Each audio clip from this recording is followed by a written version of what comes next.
కాలుకు ముళ్ళు తగిలింది.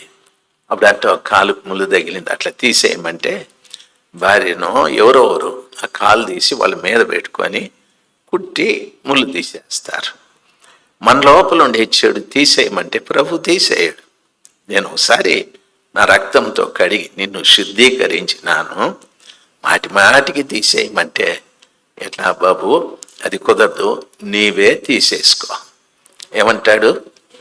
నువ్వే తీసేసుకో అని అంటాడు. ఆయన మాట విని మనం తీసేసుకుంటే అప్పుడు ఆయన అప్పుడు ఆయన మన లోపలికి వస్తాడు.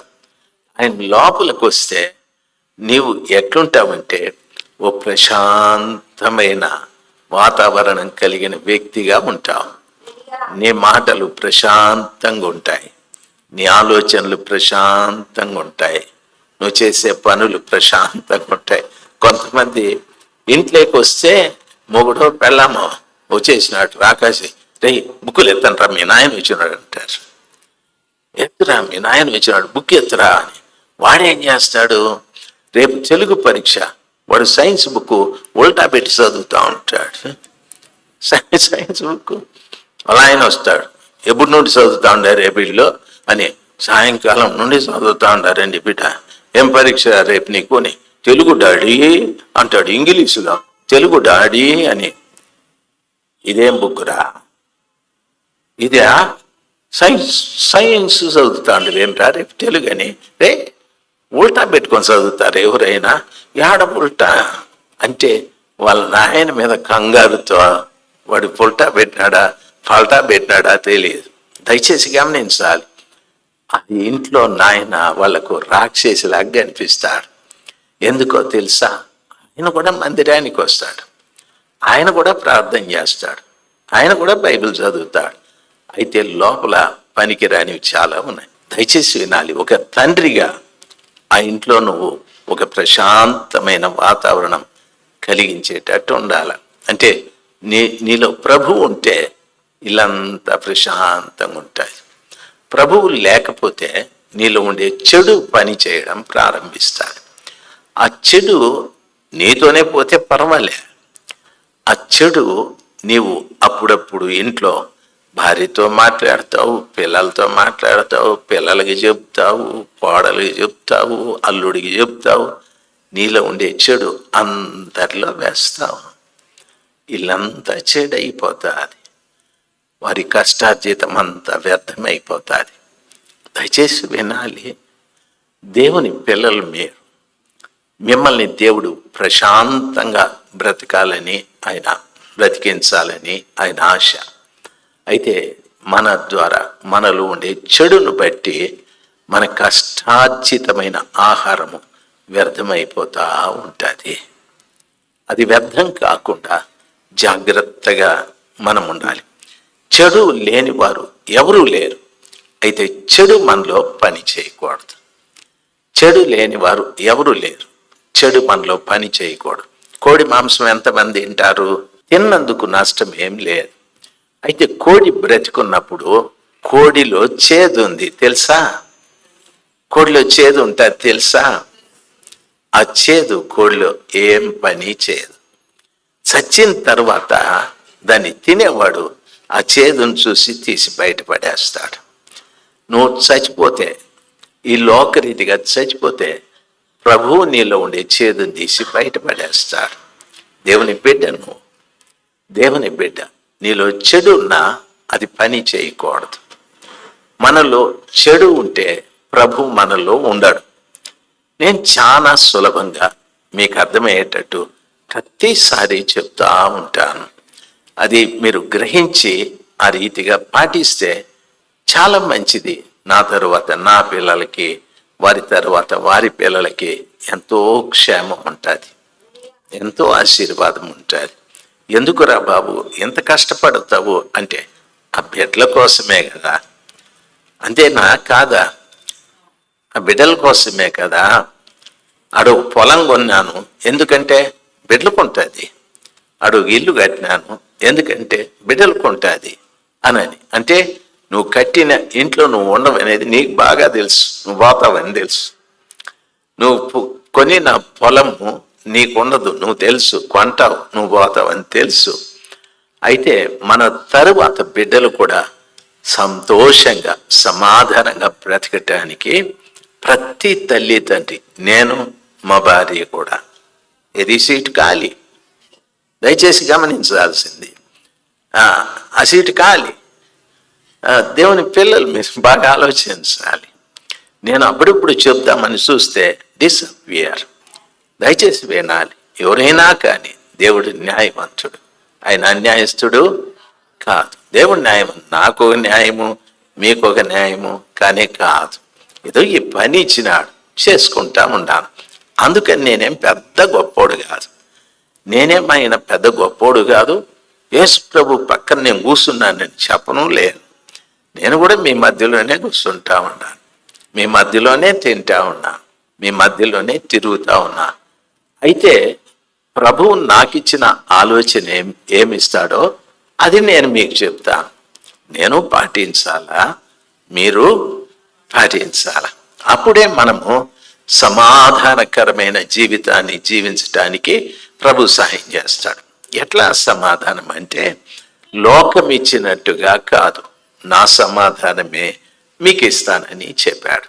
ఎటువంటి సమాధానం ఇస్తాడు? నా సమాధానమే మీకు ఇస్తానన్నాడు.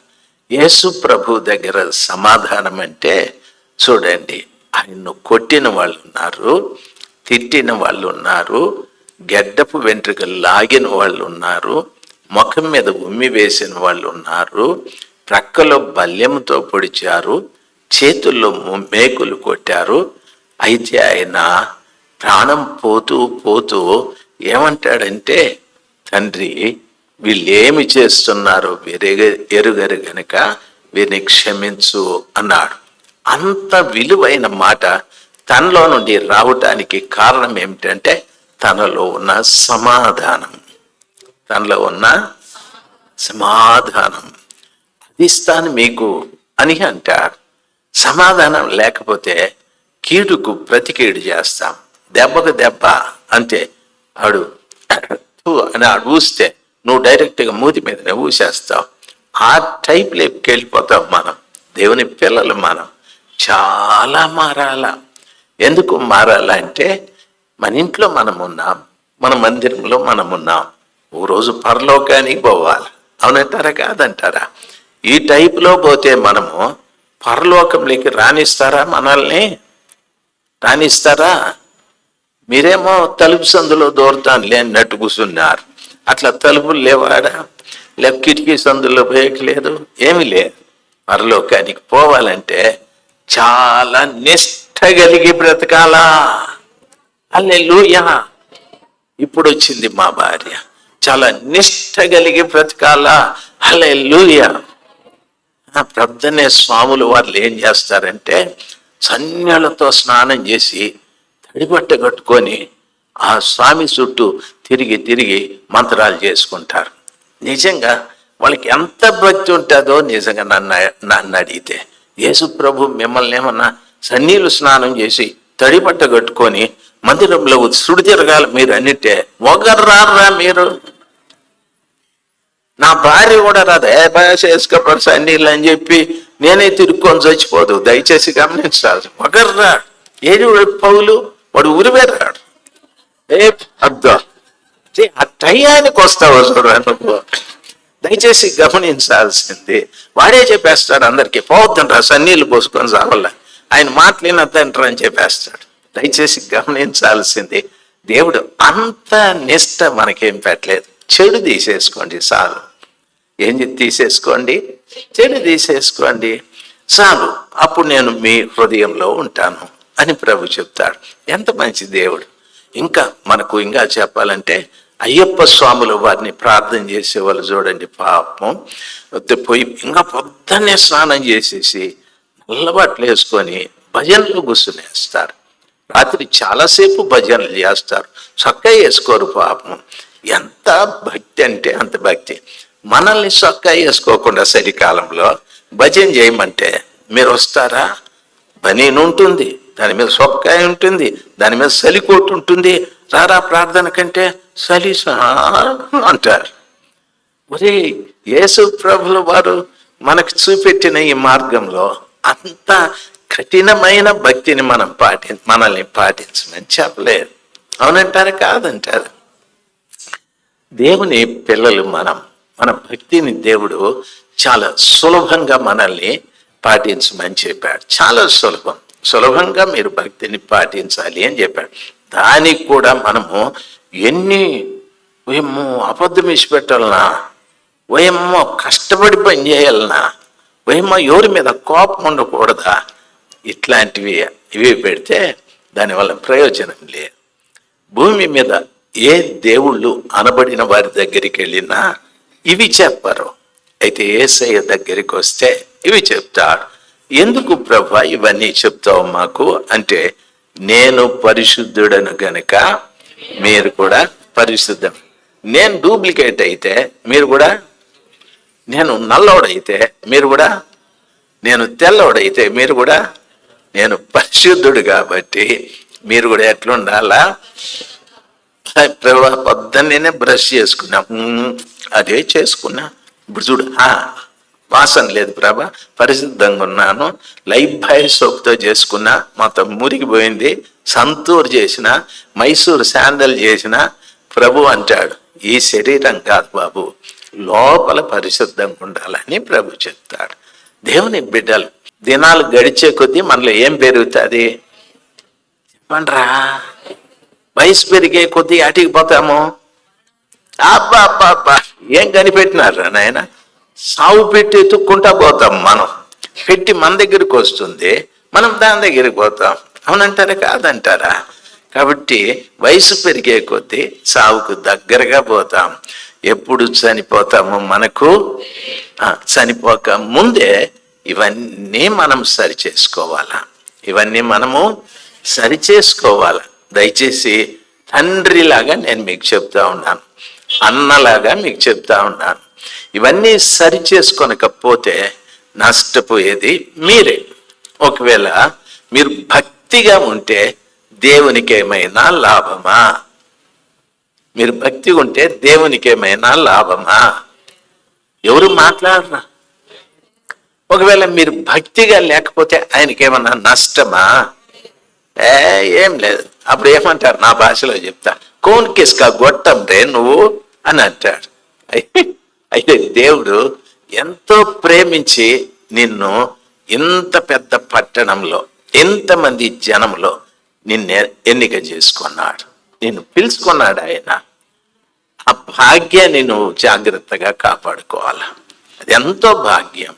కాబట్టి ఇంతమంది జనంలో ప్రభుల వారు నన్ను ఎన్నిక చేసుకొని ఆయన ఇంట్లోకి తీసుకొచ్చి బుజ్జగించి నాతో మాట్లాడుతూ ఉన్నాడు.